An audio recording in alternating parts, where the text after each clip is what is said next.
Hello. Now we are going to look at the powers and roots of natural numbers. To begin with, we're going to look at some language. So the power of a number is a smaller number that we put in the top right-hand corner of our normal number. So this is called a base in this context, but it would just be the normal number 3. And we have a little number off to its right, up in the top right corner, that we call its power. Now, other names that we might come across for this is its indice or its exponent. It's a little unhelpful, but there are several names for basically the same idea. And what this little number up here tells us to do is to multiply our base number, to multiply 3 by itself a particular number of times. And I'm using brackets around my 3's to tell me that I am multiplying. That is always how we are going to write multiplication now. So we have 3 to the power of 2, which we would often call 3 squared, because it gives the area of a square that has side length of 3. But if we have 3 to the power of 2, it means we multiply 3 by itself 2 times. So this tells us how many times we multiply our base number by itself, and 3 by 3 is 9. So that's our power, which again can also be called an indice or an exponent. The other idea we're going to look at is a root of a number. And it's a similar idea. It's kind of like the reverse of our power here. And what it means, it's a little tick symbol. It looks a little bit like a division symbol. It isn't actually the same symbol. This little tick out in front is what makes it visually different, and we'll look at what it means now. So this means the square root of 16. And what it does is effectively ask the powers question in reverse. What number would I multiply by itself 2 times in order to end up with 16? Well, if I multiplied 4 by itself, then I would end up with 16. So that's the answer to this question. Again, if you see the tick symbol out in front here, this means what number multiplied by itself is going to give me 16, and in this case, that's going to be 4. Now, this actually works more generally. Just like we can have other powers than 2, we can have other roots than our just tick symbol here. But where there is no number put in front here, that means it defaults to being, or it is just taken to mean, that it's the square root, which means that it is just going to be what number do you multiply by itself 2 times in order to end up with 16. But we can have other types of roots as well. Let's put this into practice. So if I have 5 to the power of 2, what I'm always going to do is write down what that means. I'm going to keep reinforcing for myself. What does that actually mean? Well, 5 to the power of 2, which I'd sometimes call 5 squared, would be 5 multiplied by 5. I've multiplied this number, the base number, by itself 2 times. So I would end up with 5 by 5 is 25. Or 5 groups of 5 would be 25 units in total. Now what would this be? 2 to the power of 4. I write down what that means. 2 times 2 times 2 times 2. I'm using brackets for multiply all of the time.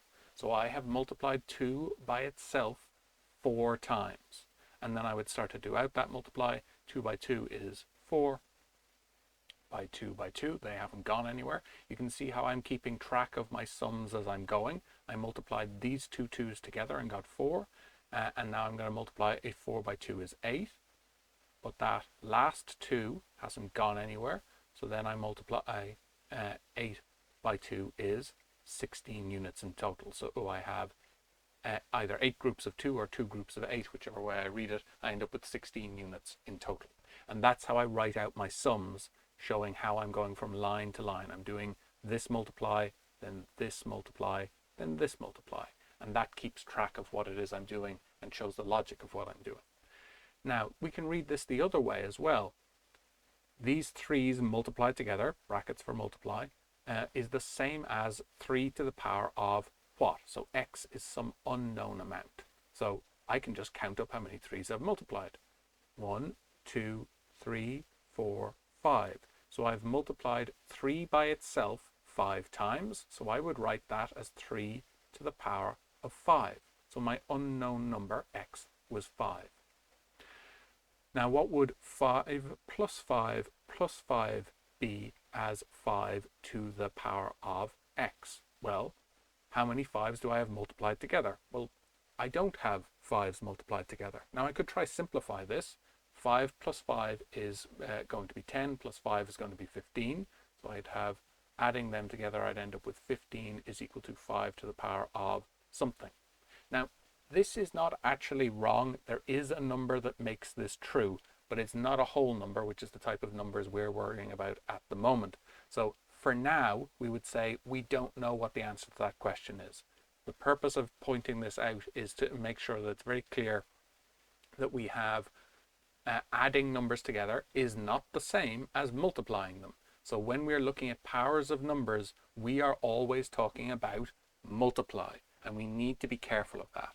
That is the purpose of this question. Again, in the very long run, you will actually know how to answer this question, but for right now, it's just to highlight the difference between addition and multiplication. Powers are talking about multiply. So let's look at that in context here. What would happen if we had 5 brackets would mean multiply, so 5 multiplied by 2 to the power of 3. Well, we have lots of stuff going on here, so we need to read it carefully.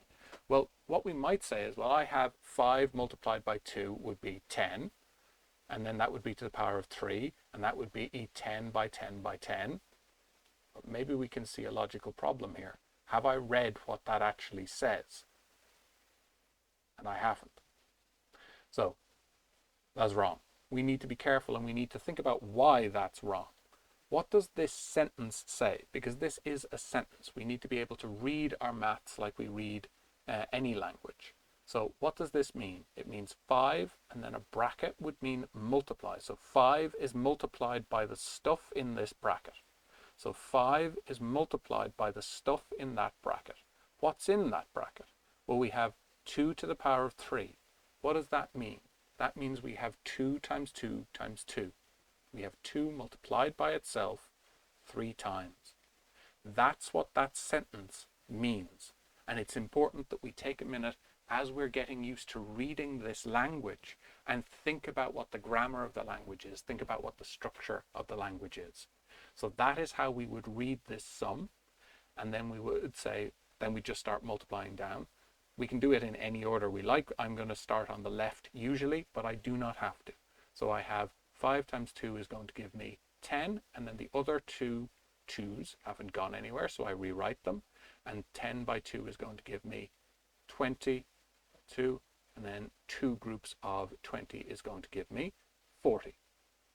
So it's important as we're getting used to this new structure where we have multiplication for brackets, where we have powers going on, lots of new language, that we take the time to read it step by step like we would a sentence. Otherwise, we get things completely wrong. Now, let's have a look at more of our roots. I don't have a little number in the tick here. That means that this is a square root. That means I'm asking the question, what number would I multiply by itself 2 times in order to end up with 25? Well, this really comes down to knowing our times tables. 5 by 5 is 25. So the number I would multiply by itself to get 25 would just be 5. And that's the job done. We can't really show very much more work here. Likewise, if we have the square root, so the tick symbol and a division looking kind of symbol, so the tick symbol with no number in it means what number do I multiply by itself in order to end up with 64? My times tables tell me that that would be 8. 8 eighths are 64. Now I have my sum here. I have a bracket, and then I have a power on that bracket, and I have 4 plus 5 inside the bracket. What does that mean? It means I'm going to multiply this whole thing by itself 2 times. And if I take the time to read the structure of what I'm given, that's pretty clear. But if I dive in, I might make a mistake, like trying to get 4 squared plus 5 squared, which isn't what it says. So I have my group here is the stuff in brackets, and I'm told that I'm multiplying it by itself 2 times. Now I could write that down as 4 plus 5 times 4 plus 5. There's nothing technically wrong with that at all. And I can do this out the longer way. However, what will happen when I do 4 plus 5 plus 4 plus 5 and then try and multiply them? I'd end up with 9 by 9, which ends up as 81. It normally makes more sense to add up the stuff in brackets first, to tidy up the bits we can before we start to repeat ourselves by multiplying things out multiple times. So this is not wrong, but we would usually write it out in the following way. If we can add up our numbers here, what we would say is, well, I want to multiply this bracket by itself. I'm going to tidy up what's in the bracket so I don't have to keep rewriting the same thing twice like I did here. So 4 units and 5 units is a total of 9 units. And 9 squared, 9 to the power of 2, would be 9 by 9, which gives me 81. Either of these is technically okay. It isn't a logical mistake like this was, but it is generally better to tidy up what's inside the brackets before we start doing our multiplying or our powers. Now, how would we do this sum here? We have 6 brackets and we have a little 3 sitting inside the tick. Now, because we've thought about powers, we can probably guess what this means. We have our little 3 inside our tick here, and that means what number would you multiply by itself 3 times in order to end up with 8? So that's what this bit here means. We're going to have 6 groups of whatever this is. So what we can say is we're going to have 6 times,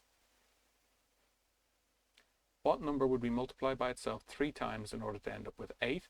This can take a little bit of getting used to, but 2 by 2 by 2, 2 by 2 is 4, by 2 is 8, would be the number that we would multiply by itself 3 times in order to end up with 8. And we just practice that and we get better at reading it. So now we have 6 groups of 2. In total, we would have 12 units. So that is how we can work with our powers of numbers and our roots of numbers. And that is what we need for now.